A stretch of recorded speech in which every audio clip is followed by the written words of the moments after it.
pleasant good afternoon and welcome to the afternoon rush for today, Friday. My name is Randolph Pritchard. I want to say thank you very much to those persons joining us internationally and in the region. Let me say hi to everyone and let's just run one ad before we get started.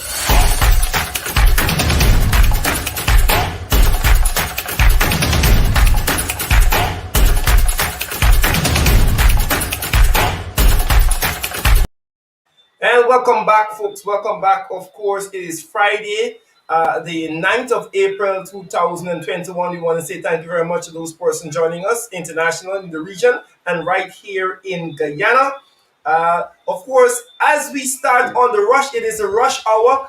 It is a rainy day in Georgetown. But as usual, we like to start by asking you where you're joining us from. Hit us up in the comments as you dream so that your friends and family know that we are going to be sharing and unpacking some credible and valid information for the next 50 minutes or so on the afternoon rush. It is the evening rush right now because it is about 3 minutes to 6 here in Georgetown, if my clock is correct. But we are here and we are going to be unpacking some credible and valid information for you. An interesting Friday we had, of course. We're going to be unpacking issues like the volcano in St. Vincent and the Grenadines. We're going to be talking about that, getting some updates on what is happening there in St. Vincent. We are also going to be talking about the story behind the story today is the Ministry of Foreign Affairs. Of course, we've gotten some information that persons who have tested positive for COVID, and the minister and the ministry seems to want to cover that up. So we're going to be looking into that. And of course, we continue to see these violent crimes in our country. We're going to be tackling that also. But of course, we can't start anywhere else but talk about what has played out in St. Vincent over the past few hours. But before we get to that, as usual, share the live stream. Let your friends and family know that we are live. It is time for the rush hour, and we are going to be unpacking a lot of credible and valid information today. Folks, it is Friday. We want to know what's on your mind. We want to introduce our segment. So tell us what you feel. Tell us what topics you think we should be covering. It is Friday. We want to hear from you in the comment section. Again, thank you very much for shouting out where you're viewing us from. Barbados. Thank you very much. Linden in the house. St. Lucia, St. Vincent. Right. Those persons who are looking at us from St. Vincent, we hope that you're staying safe. For those persons, we know that a number of persons would have been evacuated from the island. So, we continue to send our thoughts and prayers to our friends and family over there in St. Vincent, our sister Caribbean country, experiencing that bit of emergency at this point in time. Minnesota, thank you very much for tuning in. The Minnesota Timberwolves not doing so well right now in the NBA, but Brooklyn, you guys are doing well. Brooklyn, New York, the Brooklyn Nets, of course, doing well in the NBA. So, I'm quite an avid follower of the NBA. So when you see me shouting out these various places where people are viewing from, I normally connect them to their basketball teams, right? So thank you very much for looking for St. Vincent. Let us know what is happening over there. Let us know what is happening. Carl A. Chan, who is looking from St. Vincent. Let us know what is happening over there. Breeding Hoop in the house. Thank you very much. Yes, of course, our prayers are with our brothers and sisters in St. Vincent. And that's where we're going to start, folks. As you continue, as you come on, and you say where you're joining us from, remember to share the live stream. We're live on Facebook, the APNU AFC main page. We are also live on YouTube and a number of other APNU AFC associated pages. Those MPs, we're live on Sherry Duncan's page, those persons who are viewing there. We are live on Christopher Jones' page. We're live on a number of other APNU AFC MPs pages. And that's how we roll here. We do this thing together. So, folks, share the live stream. Share the live stream. It's going to be an hour interesting unpacking of information. That person who shouted out just now that they're viewing from St. Vincent. We want to know what is happening. St. Lucia, Trinidad and Tobago from Buxton, right? Tushen in the house. Thank you very much for shouting out. Keep commenting where you're viewing us from as we allow persons to come in and enjoy the show. Florida. Florida is in the house. Thank you very much. West Coast Burbies in the house. Right? Nevada. Las Vegas and Nevada. Right? In the house. Haley from Sturtville. Thank you very much for tuning in this afternoon. As we allow persons to tune in and come in and join the broadcast this afternoon, we encourage you to share the live stream. Thank you very much. Tracy Alice says, in my house. Friendship. Thank you very much for joining us. Barbados, UAE in the house, always tuned in. UK, right? Middletown, New Jersey, in Canada.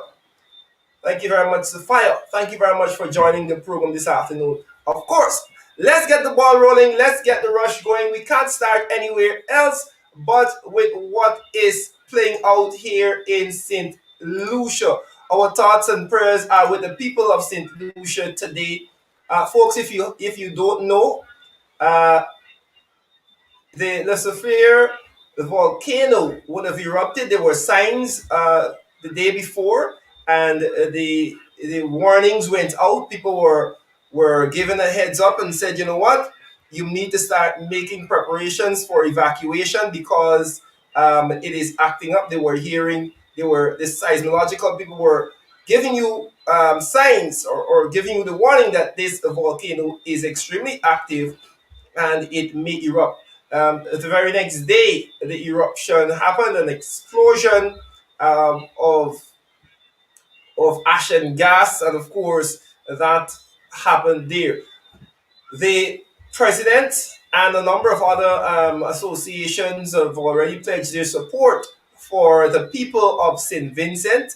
The leader of the opposition also put out a statement saying that he's fully in support of the people. The leader of the opposition today expressed solidarity with the people of St. Vincent who are facing challenges as a result of the eruption of the La Soufriere volcano. Right? Right? We are disturbed by the eruption and pray that all persons in the affected area are safely evacuated. There's no loss of life nor injury. We hope too that there is minimal damage and loss of property, and we stand with the rest of the Caribbean in solemn solidarity with the people of St. Vincent in their time of need. Folks, this is what we are seeing right now. The leader of the opposition statement there. And we take solace in the fact that the people of St. Vincent are resilient, disciplined, and determined, and whatever disruptions they may be, they will overcome them, rebound, and prevail.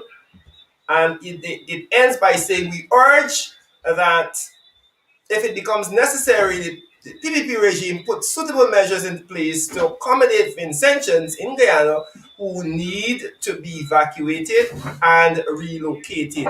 Again, the leader of the opposition, their statement supporting and standing in solidarity with the people of St. Vincent. Folks, we are continuing to watch what is happening there. We have some footage as provided by my colleague on his show, in the ring. He normally puts out, Chair Duncan puts out his videos, and we have some videos, a compilation of a number of shots of what happened there today. Let's see if we can bring that up for you. If you didn't see it, this is what it looks like.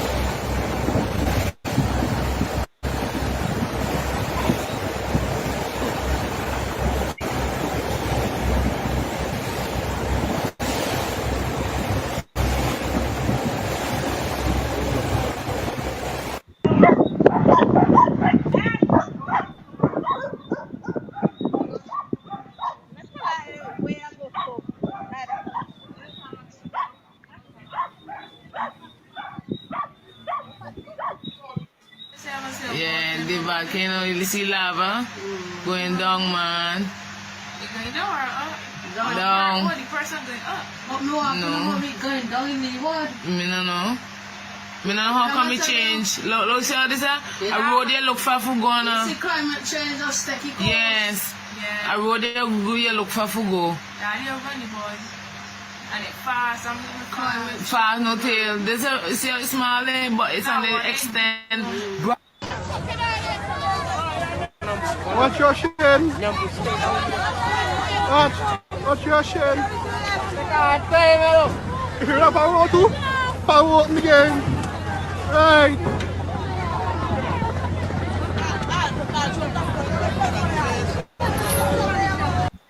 Folks, that was the scene there.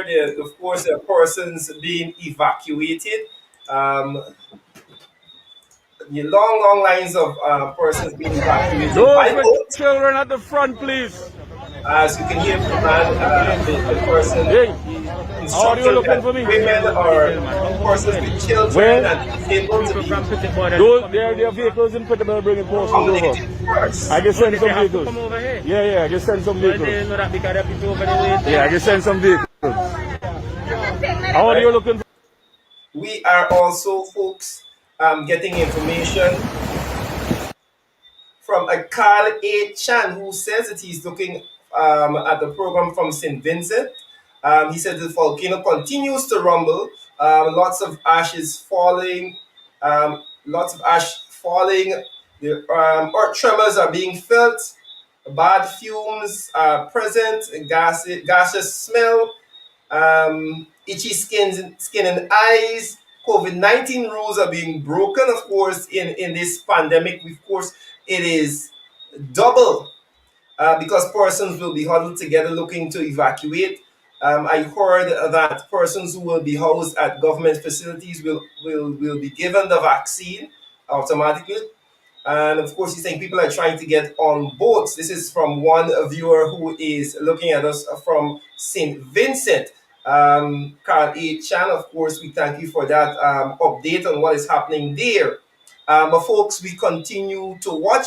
As I said, the leader of the opposition would have given his statement. The office of the leader of the opposition would have put out their statement, which at the last paragraph says, "We urge that if it becomes necessary, the PPP regime put suitable measures in place to accommodate Vincentians in Guyana who need to be evacuated and relocated." Of course, a number of other questions are still to be asked about the amount of persons who need to be evacuated. For just a bit of information, St. Vincent and the Grenadines is, of course, an archipelago of islands. It constitutes one main island, which is St. Vincent, which makes up about 88% of the landmass of St. Vincent and the Grenadines, and of course about another 35 small islands that make up the Grenadines. 8 of those islands are inhabited partially or fully, but the main island with the capital Kingston is where this volcano is located, and this is where most of what has happened, is centered. So we continue, folks, to follow our thoughts and prayers with the people of St. Vincent and the Grenadines as they go through this particular issue. And we thank those persons who are continuing to send information, continuing to use their mobile devices to get information out. And we also saw that the Private Sector Commission, I think it was, I may stand corrected, they have also put out a number of statements, and of course asking persons who may be able to give donation in the light of assisting those persons who may be in need when that time arises. The president said that he stands willing, of course, to give any support that is needed. Folks, if you haven't seen it, let's just play one more time for those persons who didn't get a chance to see what took place there in St. Vincent and the Grenadines.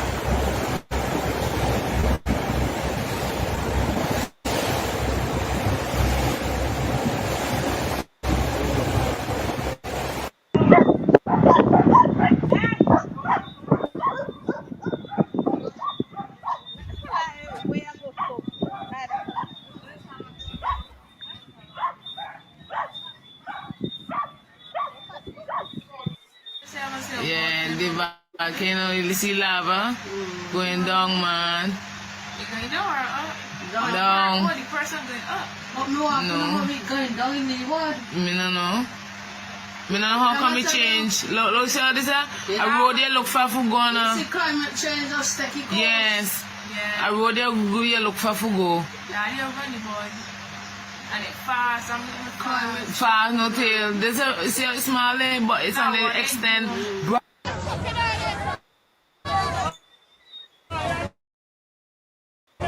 What's your shin? What's your shin? You hear that power too? Power in the game. Right.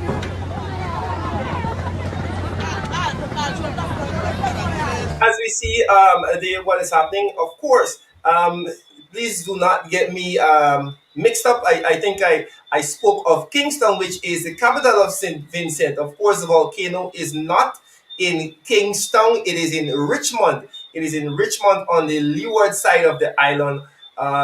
Folks, I know some persons are saying that I did not necessarily say that it's in Kingston, but the capital is in Kingston, which is on the main island. Yes, it is in Richmond, which is on the leeward side of the island. Folks, this is the situation over there. And we, of course, continue to pray for our brothers and sisters of CARICOM region. Folks, we're going to move on right now from this particular story as we continue to get information coming out of St. Vincent, right? We stand in solidarity with them, yes, and we continue. We'll bring you any update as that situation plays out.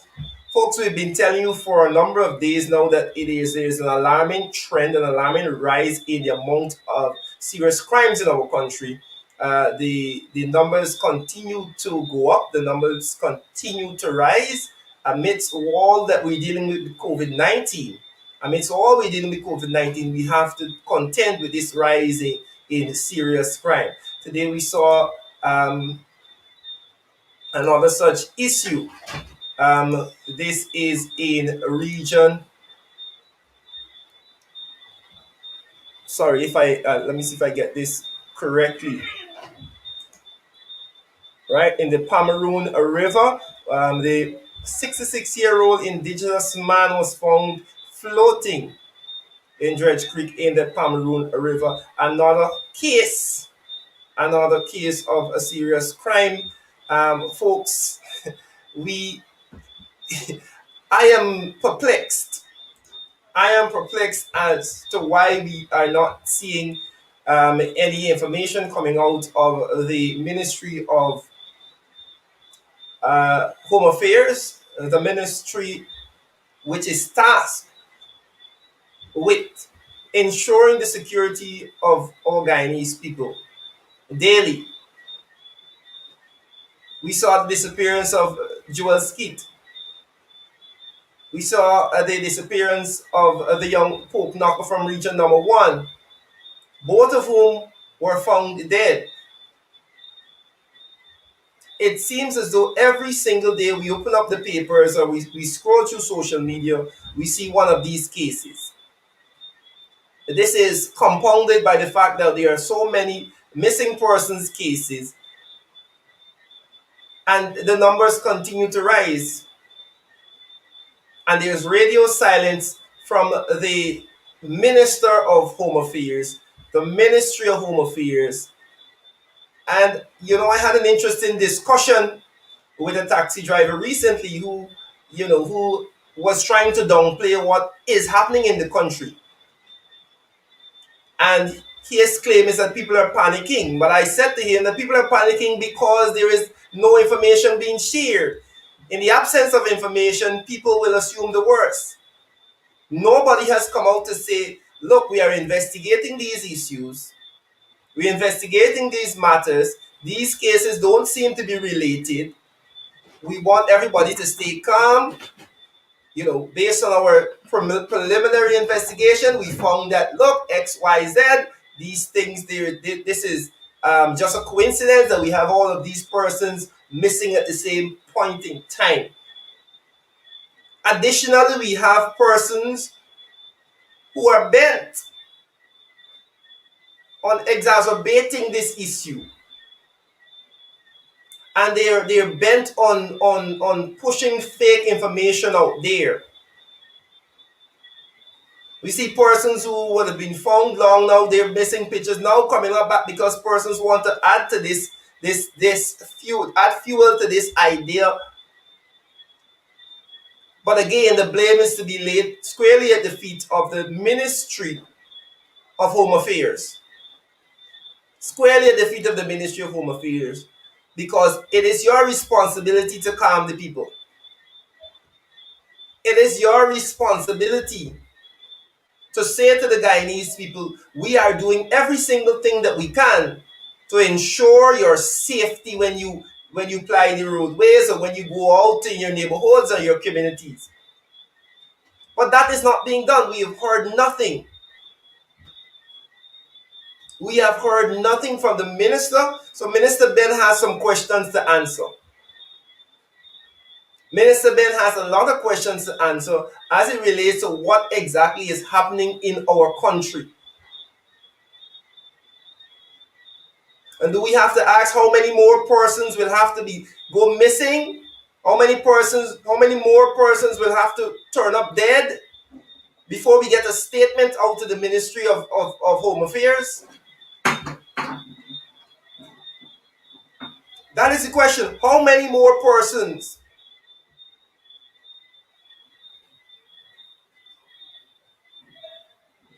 Folks, it's quite a sad situation.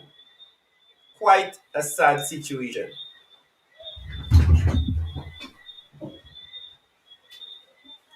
We continue to monitor this particular story. We're going to bring you some more details. We're going to bring you some more details a little later on this particular story. But folks, we want to move on, and we want to go to a segment we call The Story Behind the Story.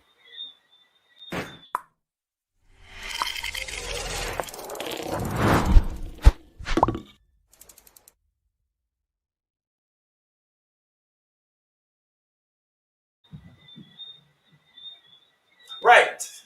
And in today's Story Behind the Story, we are going to be looking at the Ministry of Foreign Affairs.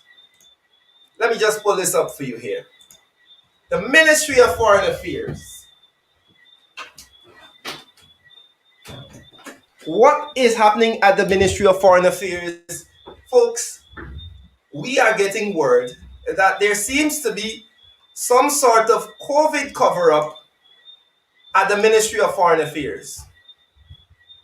Reliable sources have said to us that 2 persons in the last day, a few more persons a few days before, and a few more persons the day before that, tested positive for COVID-19 at the Ministry of Foreign Affairs.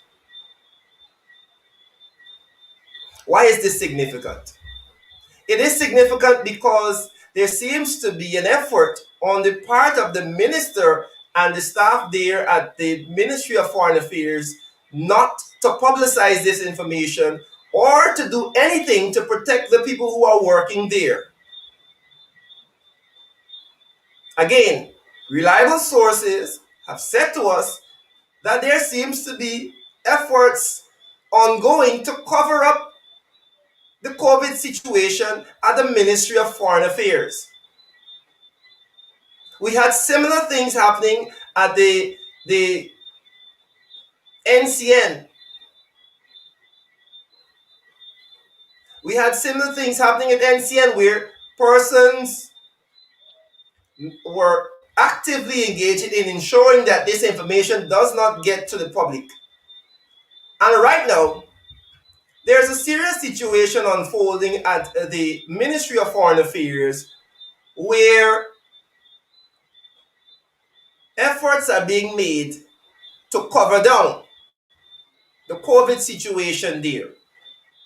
Today, reliable sources gave us information that a number of persons have tested positive, and the usual things that you do, the contact tracing, the isolation, the sanitization, none of those protocols are being put in place at the Ministry of Foreign Affairs. Why is that? One would remember that Minister Utod, the fraudulent Minister Utod, was one of the first ministers tested positive for COVID-19. And even then, there were attempts to ensure that staff continue as normal. Even then, there were attempts to ensure that nothing changes in terms of the protocol at the ministry. And this is why we say to you that look, thing from the Minister of Health. We hear one line, one story. Then you see a different reality.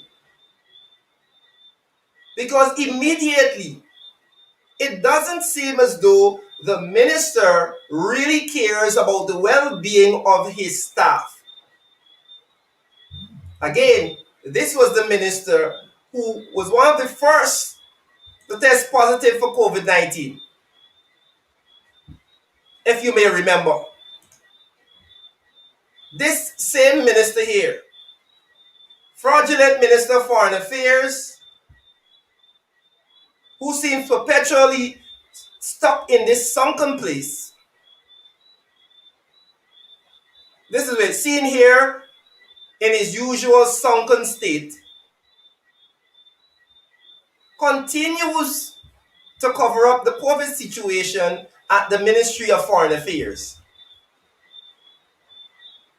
Mr. Sunken Place, Utah.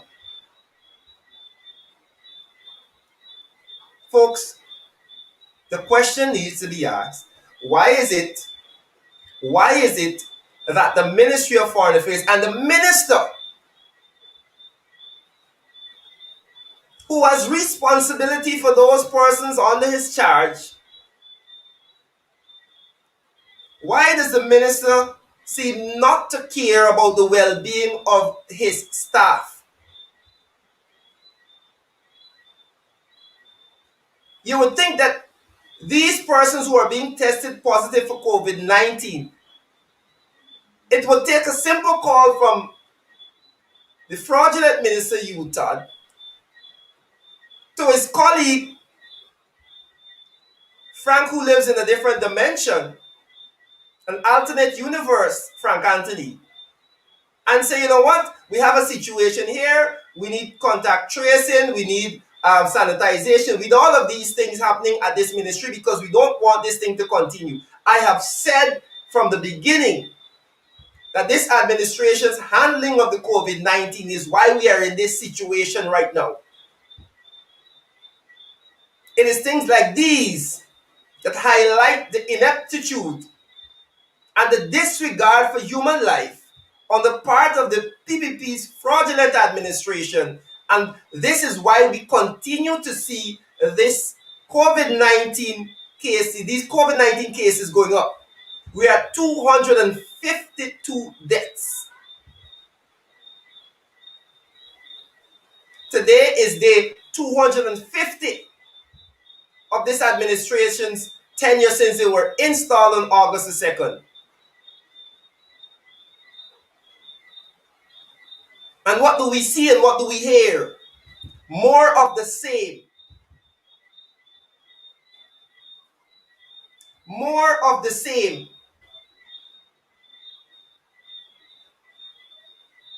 They are actively trying to ensure that people don't know what is happening in this particular ministry.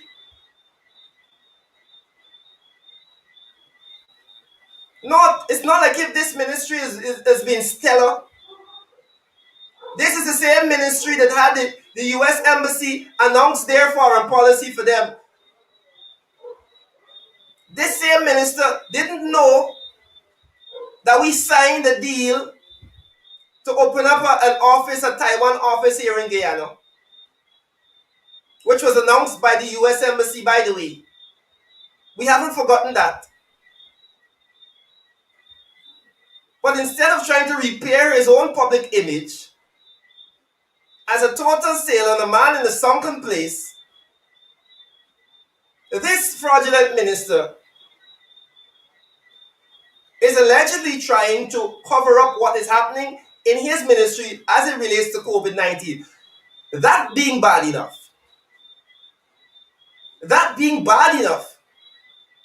the basic things this reliable source, well-positioned source in the ministry said to us today, that the basic things are not being done to protect the other staff.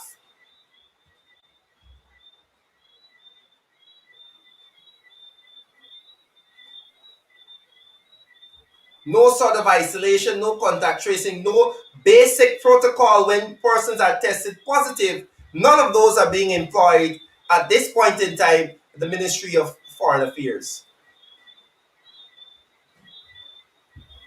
Folks, it is a sad situation that is being played out. And this right here is the story behind the story. Right? This is the story behind the story. What is really happening? What are we doing? What are we doing? Folks, we're happy to bring these information to the fore because, again, you will not see this in your local newspapers. There is this concerted effort to present a honky-dory view of what is happening in Guyana, as if we're living in some one of these imaginary utopia and everything is fine. But folks, we have serious issues playing out. We have serious problems. Again, as we are calling on the Minister of Home Affairs to provide some answer and some leadership and some guidance on what is happening with the crime situation in this country, we are calling on Frank and his 3 other ministers, or 2 other ministers who are advising him, to say what is really happening in these government offices. Remember, folks, it was this administration that said, look, we are going to do away with shift system. Public servants have to come out to work in full. In their attempt to reopen the country and to have things running again, public servants had to expose themselves to the dangers of COVID. Because the shift system, which allowed the office to be spaced, was thrown out the window by this administration. The same administration that's allegedly trying to cover up what is happening at the Ministry of Foreign Affairs today. Same administration. But we continue to watch. We continue to watch. Folks, we had an interesting discussion the other night on the page, and we want to continue that discussion. That was, of course, the story behind the story presented to you by Black Pearl Seafood. But we want to thank you very much. And that was the story.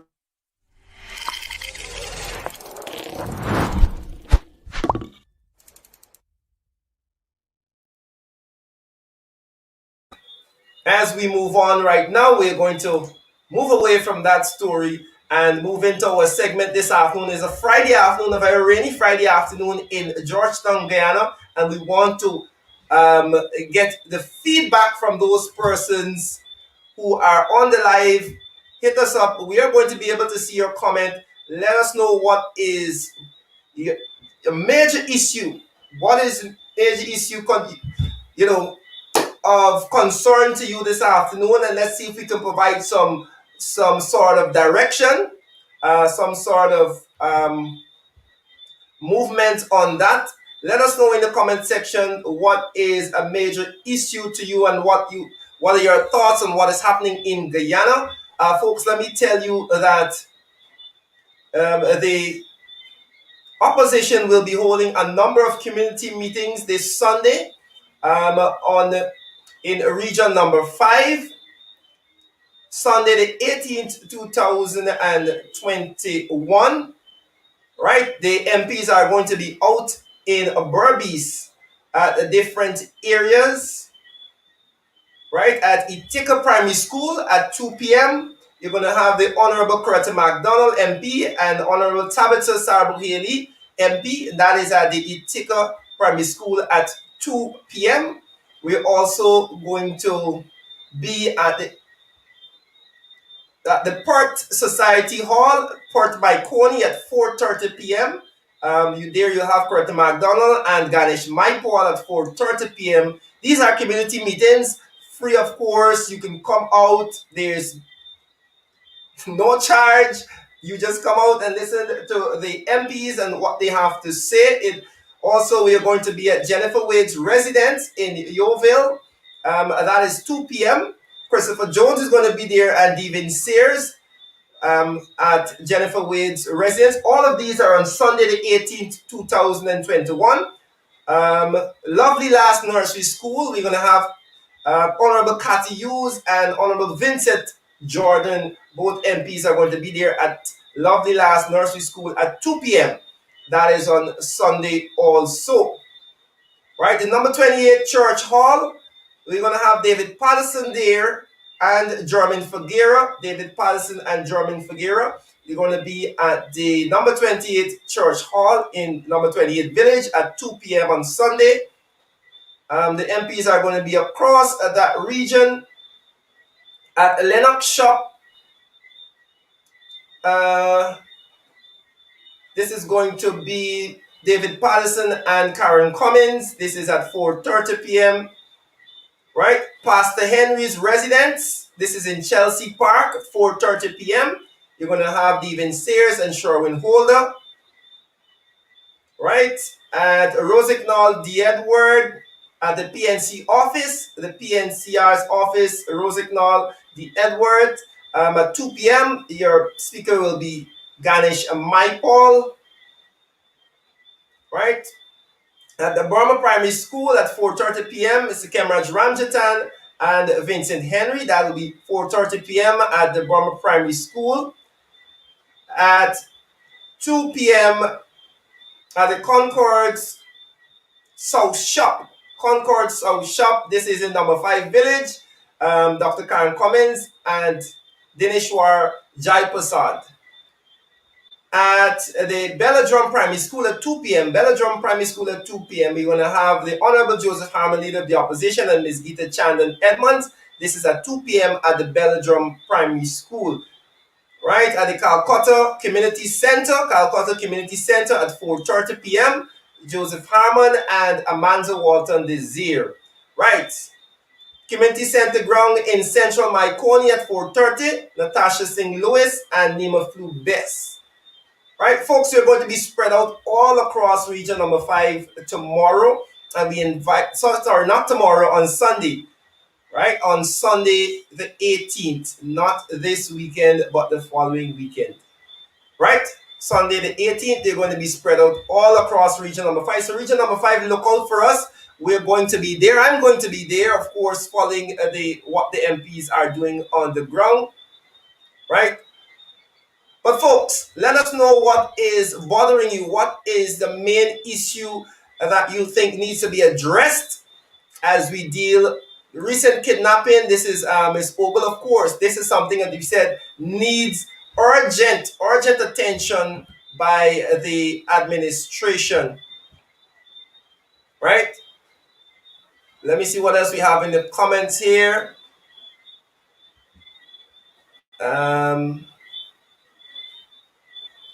Elise Durant says that the fraudulent, illegal, installed catfish government. I like that. The fraudulent, illegal, installed catfish government and the fraudulent ministers are all a bunch of criminal charlatans, right? They haven't got a clue of what they have to be doing when it comes to government, right? Hit us up in the comment. Let us know what is bothering you. What is the main issue? What is the why somebody says Marcy Griffith COVID is really out of hand? Yes, it is, and we've commented at nauseum at the poor effort, poor effort in that this current fraudulent administration seems to be putting in curbing. Again, we see them scampering now, trying to do what we call hard enforcement as it relates to picking up persons who are breaking COVID regulations and the guidelines and the curfew. When it was the same administration, same PPP administration when they came in that relaxed all of those measures and said, no, we're going to do soft enforcement. We can't lock the people up, right? Right? We can't lock the people up, right? Stoby wants to know when they're coming to Port Kaituma. That is on the list. We're going to be touching every single region. I'm sure that is in the works. I can't say exactly now, but I know the following weekend, the 18th to Sunday, the 18th, they're going to be in region number 5, spread out with those community meetings across the region. Right? When will we win the petition? Don't want a new election. The PP must wait till 5 years right now. The PPP. Well, the petition, of course, we're waiting on the 26 folks to get an idea of what the Chief Justice, in her view, the arguments put forward by both sides, who does she agree with in terms of it's essentially arguing that Order 60 of 2020, the recount order, was unconstitutional, if we could say it that way, right? Right, Robin Ryan is saying that there's a terrible situation in the Harbour Bridge right now. Traffic is backed up on both sides of the road for those persons who are traveling there. If that information is correct, coming from Robin Ryan, we're going to give that warning if those persons are traveling there, right? COVID is out of hand, and they still want the children to go back to school. COVID is real. This is a ticklish topic. COVID and the reopening of schools. I am of the firm belief that we need to reopen schools. I am of that firm belief that schools need to be reopened. There are many students who are losing in this period. They're losing out severely. But the reopening of school must be thought out. It must be structured, and it must be communicated with the people. That plan must be communicated clearly so that every single parent can be assured that their child will be safe when they go back into school, right? Again, I am one that believes that schools need to be reopened, but they need to be reopened with a plan, a clear plan as to how you will keep the nation's children safe, right? I am not against the reopening of schools, right? Marcia Griffith is saying we need to know about common entrance. Of course, because that is going to be on the books very soon. I know that grade 4, I think grade 5 and grade 6 have a regular school. They are being engaged. Their school is open fully for 4th formers and 5th formers and grade 5 and grade 6 students.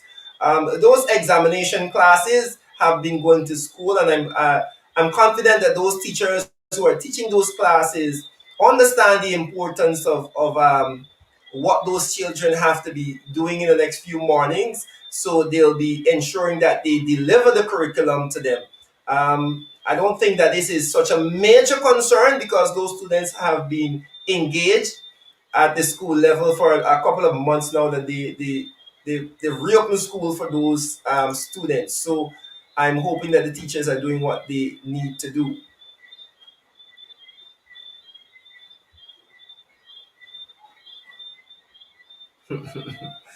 Interesting comments. The 26th of April, of course, yes, that is a petition date. The ruling will be handed down at that point in time. Right. Right. Another issue is Solar Allen is saying the reason the meeting with the fraudulent Sarah Ann Lynch. We still ask for her recall, of course. She is still the ambassador from the most important diplomatic partner that most countries have, that is the United States of America, and hence engagement with her is important. We don't want to be left out. We don't want to be our message not to be conveyed or relayed to Washington, right? So that is an important diplomatic partner, and we, as upset as many persons are, with the interventionist position and posture of the Trump administration during the 2020 elections, there is still a role for whoever the ambassador is in the country, right? Whoever the ambassador is in the country, as diplomatic relations must continue. Of course, we have a new administration in America, in the United States of America, and of course, we have to continue talks with them so that we can know. Right. Althea Jones is saying vaccines must not be forced on teachers. Interesting. This again is another issue. Now, as a government, you have to make a call. And let's just read that again. Vaccines must not be forced on teachers. But I'm going to play devil's advocate here and say that if you are going to be asking teachers to come into school and teach everyone, there is a responsibility that you need to have as a teacher to ensure that you are safe and you are not going to be transmitting COVID-19 to the students that you are teaching and the pupils. So there's a fine line to be traversed there in terms of whether or not teachers should automatically be vaccinated as they come back to teach the nation's children. Many persons are skeptical. There are persons who do not want the vaccine. There are many persons, of course, and more persons than not, who are saying, yes, this vaccine is what we need so we can get back to normal, and that's understandable, right? I believe that this is going to be an interesting debate as we try to reopen schools, vaccination of teachers, and I think that it's a very ticklish one. Let us know what you think in the comments, right?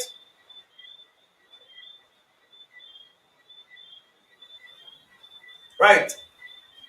Wesley Ward on YouTube is saying, are you sure she is taking your message to Washington? Well, that's an interesting question, and we're talking again here about Sarah Ann Lynch, whether or not she's taking the messages that the opposition has put together to Washington. I don't think that we can solely depend on the ambassador to relay our message, and she's not necessarily our messenger. She is ambassadors are glorified messengers, by the way. But we have to do our own lobbying. We have to do our own representation. We have to ensure that we have people in the diaspora that are able to connect with their lawmakers and those persons who have influence to ensure that our messages are not depend on the embassy. Right? Right. Let's continue with the comments. Let us know what you're thinking in the comments. We're going to read it and have a little discussion on your contribution. All right. Is Debbie Apple joining us from Meadowbrook? Thank you very much. It's a very soggy and wet Friday evening in Guyana. Though I'm sweating a little bit, it's cold outside. It's cold outside. My AC just isn't working. Right. Charlotte Fraser is asking if I took the vaccine. I did not take the vaccine as yet.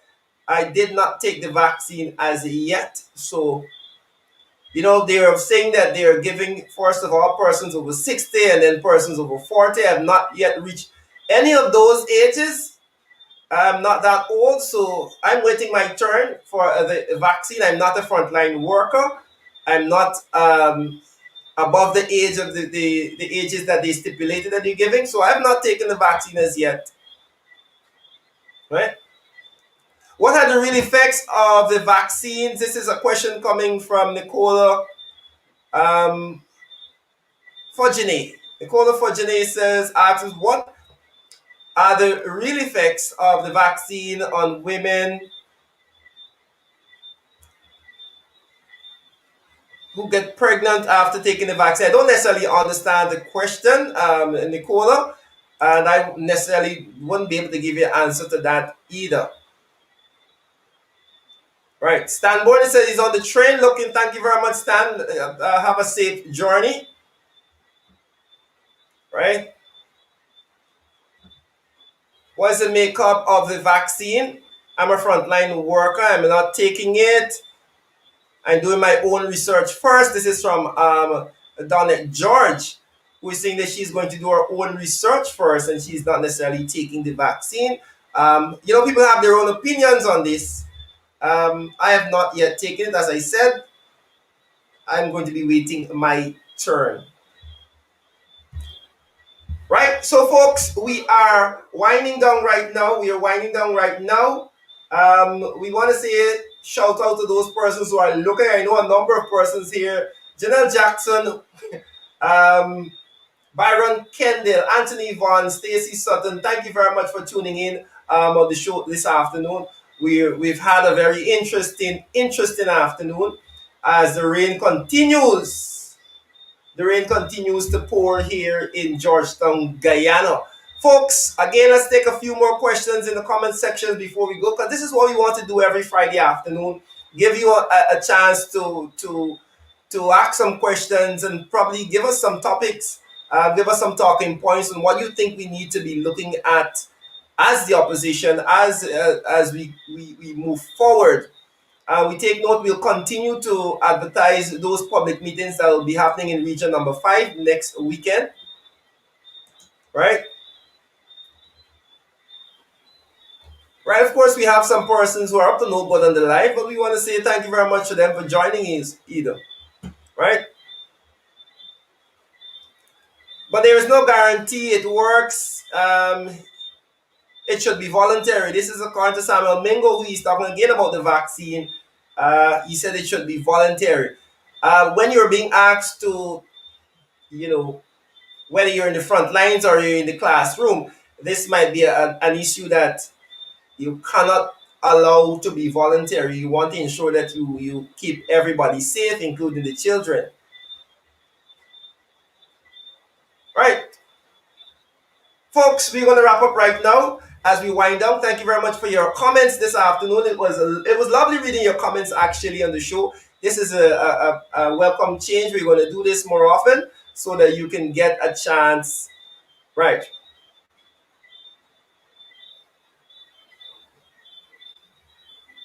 We're going to so I'm trying to read a few more.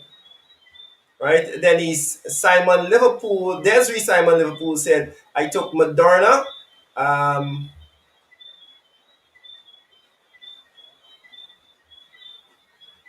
Right. Some people are saying they will not be. Some people are saying that they will be. Folks, on that note, we're going to say thank you very much for joining us. Bundle up. There is a flood warning in effect, and we want to ensure that you see that before we go. So that let me share that for you. There is a flood warning in effect in Guyana. We have unusual levels of precipitation right now. So we're going to ask persons to ensure that they do what they need to do. That flood warning, let me bring that up for you. There is a flood warning in effect. So please, if you're living in riverine areas or coastal areas, just ensure that you take precautions as the CDC has issued their flood warning. Right, persons who are traversing on the East Bank also, we note that there's quite a backup at the Demerara Harbour Bridge. Right? So take heed to the flood warning as we leave this afternoon. You do the things you need to do to keep yourself and your family safe. My name is Randolph Pritchard. We want to say thank you very much as usual for joining the program. Please join us at 8 this evening for Sheriff Duncan in the ring. And we are going to be also sharing Mark Benchcop straight up with you on the program later on in the evening. So again, thank you very much for joining. Let's continue to work for national development, like I always say. Stay safe, folks.